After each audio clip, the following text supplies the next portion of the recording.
24 horas. Essa era a expectativa de vida atuarial média de um reforço soviético que chegava a Stalingrado em outubro de 1942.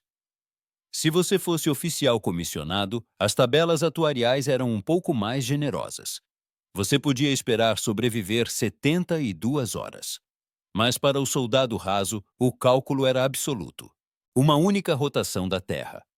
No amplo escopo da história militar, o desgaste de unidades costuma ser medido em meses ou semanas. Na batalha pelo Volga, medimos em minutos. Quando a 13ª Divisão de Fuzileiros da Guarda cruzou o rio para reforçar a cidade, trouxe 10.000 homens.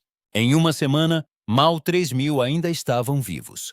Isso é uma taxa de depreciação de 70% em 7 dias. Isso não é guerra.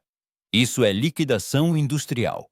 Para entender Stalingrado, é preciso parar de olhar mapas e começar a olhar os livros contábeis. Precisamos calcular a taxa de consumo.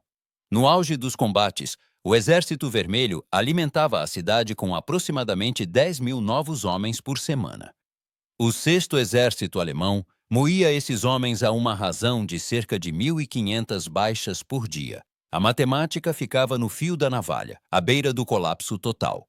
Se os soviéticos mandassem 8.000 homens, a cidade cairia. Se mandassem 12.000, a logística entraria em colapso. Eles mandaram exatamente o suficiente para alimentar a máquina, sem travar as engrenagens. Essa é a realidade sombria do moedor de carne. Era um equilíbrio estatístico mantido pela injeção constante de capital biológico. Aqui está a matemática brutal do valor humano. Em 1942, o custo para o Estado soviético de treinar, equipar e transportar um único soldado de infantaria até a frente do Volga era de cerca de 5.000 rublos. Esse investimento, 18 anos de crescimento humano e 3 meses de treinamento básico, era amortizado em uma vida útil de um dia. O retorno do investimento era quase zero. O Estado gastava milhões de rublos por hora para comprar meros segundos de tempo. Compare isso com o equipamento. Um T-34 levava milhares de horas de trabalho para ser construído. Um soldado exigia 9 meses de gestação e 18 anos de criação. Ainda assim, na contabilidade da Stavka, o tanque era o ativo a preservar e o homem era a moeda a gastar. Quando um comandante de tanque morria queimado, a perda no registro contábil era o aço, não a carne. A lógica atuarial dita que é mais barato substituir um rapaz de 19 anos do que um canhão principal de 76 milímetros. Essa inversão econômica criou um campo de batalha onde a carne era abundante e o aço era precioso. Vamos examinar as variáveis que ditavam a sua probabilidade de morte. Podemos atribuir um valor percentual a cada vetor de ameaça na cidade em ruínas.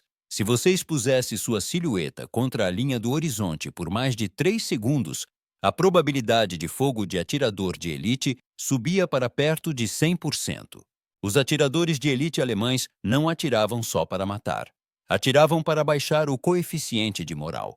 Mas a bala era apenas uma variável. Havia a artilharia. Em setores específicos da fábrica de tratores, a densidade de estilhaços por metro quadrado chegava a 0,8 quilos. O próprio ar estava saturado de metal. Então, considere as variáveis ambientais. Com a chegada do inverno, a temperatura ambiente caiu para menos 30 graus Celsius. Um corpo aéreo humano sem ingestão calórica adequada perde calor muito rápido. O soldado médio operava com um déficit de 1.500 calorias por dia. Isso cria uma curva de declínio fisiológico. A cada 24 horas, o tempo de reação de um soldado diminuía em 0,5% por causa de desnutrição e hipotermia. Essa lentidão aumentava o risco de ser atingido. São juros compostos da mortalidade. Se o franco-atirador não pegasse você, a matemática da biologia pegaria. A probabilidade de morrer congelado se ferido e deixado imóvel por mais de 2 horas era de 95%. Nos porões, vetores do tifo, transmitidos por piolhos, infectavam 30% de algumas unidades. Você lutava contra a Wehrmacht, contra o clima e contra a microbiologia da sua própria sujeira. Mas aqui está o que ninguém comenta. A geografia de Stalingrado criou uma impossibilidade matemática de sobrevivência. O rio Volga tem aproximadamente 1 quilômetro de largura em Stalingrado. Para o soldado soviético, esse corpo d'água atuava como um filtro binário. Depois que você cruzava da margem leste para a margem oeste, a probabilidade de voltar vivo caía para 0,0%. Não havia retirada, não só por causa da política, mas por causa da física. As travessias de balsa estavam sob bombardeio constante de Stukas. A taxa de baixas nas balsas chegava às vezes a 50%, antes mesmo de as botas tocarem a lama da cidade. Além disso, Stalin emitiu a ordem número 227, nem um passo atrás. Isso introduziu uma nova variável: os destacamentos de bloqueio. Se um soldado recuasse, a chance de ser executado pelo próprio lado chegava a 100%. Assim, o soldado ficava preso em uma pinça letal: morte à frente pelo chumbo alemão e morte atrás pelo chumbo soviético. A única variável que ele podia controlar era quanto custaria aos alemães antes de morrer. O objetivo mudou de sobrevivência para relação de troca. Se um soldado soviético conseguisse matar um alemão antes de morrer, a troca seria de 1 para 1. Dadas as reservas de mão de obra soviéticas, isso era uma fórmula vencedora. A crueldade da matemática é que uma relação de 1 para 1 garantia uma vitória soviética, mesmo que isso significasse milhões de russos mortos. O elemento humano luta para compreender esses números. O cérebro rejeita a escala do massacre. Precisamos olhar para os dados qualitativos. Os diários. Eles não são apenas cartas. São as entradas finais em um livro de registros que está prestes a se fechar. Um tenente alemão escreveu em seu diário em 23 de outubro de 1942: Stalingrado não é mais uma cidade.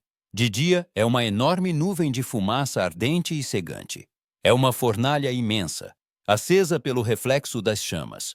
E quando a noite chega, uma daquelas noites abrasadoras, uivantes, sangrentas, os cães se atiram no Volga e nadam desesperados para alcançar a outra margem. As noites de Stalingrado são um terror para eles. Os animais fogem deste inferno. As pedras mais duras não aguentam por muito tempo. Só os homens resistem.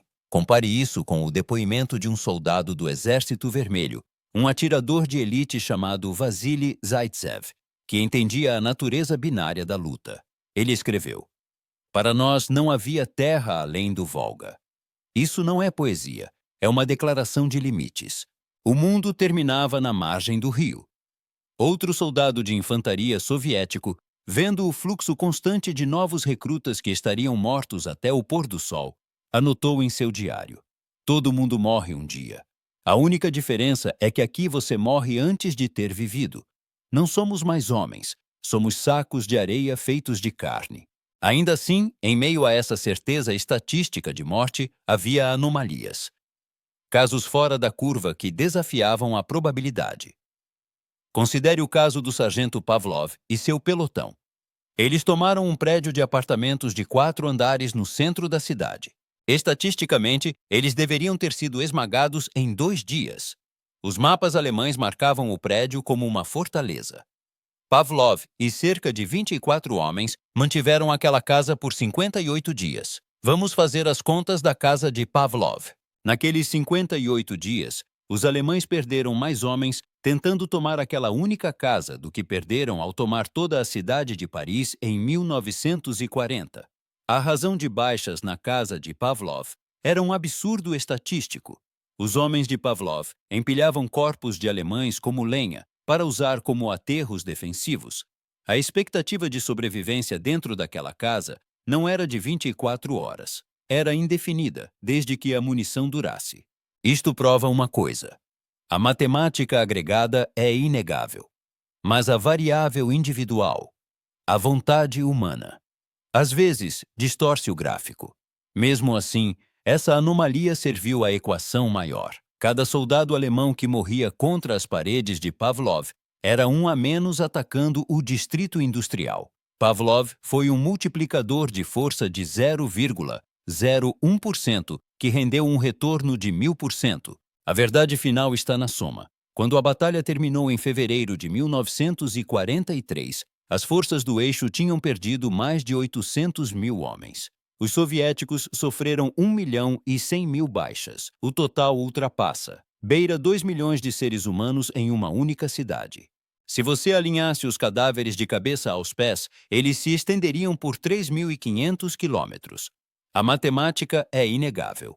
O soldado do Exército Vermelho não venceu por ser melhor treinado. Ele não venceu por ter equipamento melhor nos primeiros dias. Ele venceu porque aceitou uma probabilidade de sobrevivência de 0. A União Soviética gastou vidas humanas como água para enferrujar a máquina de guerra alemã. A expectativa de vida de 24 horas não foi uma falha de comando. Foi o preço calculado da vitória. As tabelas atuariais de Stalingrado provam que, na guerra total, o recurso mais valioso não é petróleo, nem aço, nem ouro. É a capacidade infinita de sofrimento humano. Se você gostou disso, toque em curtir e se inscreva. Isso ajuda muito. E deixe um comentário rápido dizendo de onde você está assistindo. Dos Estados Unidos, do Reino Unido, do Canadá, da Austrália ou de qualquer outro lugar do mundo. Seu comentário ajuda o vídeo a alcançar mais pessoas como você.